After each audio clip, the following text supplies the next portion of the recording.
एमितिया चुटी देखी मु तो पूरा आश्चर्य हो गली। कार्तिकेश्वर पूजा पई आम गाँव में डांस प्रोग्राम होउची आ सेठी डांस करिया पई आम छुआ माने पार्टिसिपेट करिसंती। डांस अच्छी बोली दांडरे हेउ कि घरे जोउठी पाइले सेठी डांस प्रैक्टिस करछंती आ मु टिके सेमानकर वीडियो बनौथिली। सेठी नाचिए बोली आम सोमा पाखक आछंती रेडी हेबाकू आ तांको मुंडरे चुटी नै से जो गीतरे डांस करिवे सेथिपई चुटी दरकार।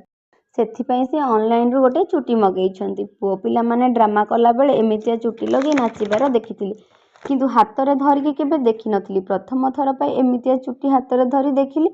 चुटीटा पूरा रियल लागुथिला। मु तो देखि आश्चर्य हो गली। जहा मुंडरे चुटी नथिबो केते बढ़िया हबो कहले ताकू ए चुटी लगेई देले। तापरे मु सोमा को चुटी लगेई रेडी करदेली। रातिरे डांस प्रोग्राम थिला बोली आमे समस्ते पळेइथिलु डांस देखियाकू। कोन आपण मानक गाँव रे एमितिया सब प्रोग्राम होउची वीडियो कहिबे आ वीडियो भल लागिले चैनल को सब्सक्राइब कर देबे। रहिली जय जगन्नाथ।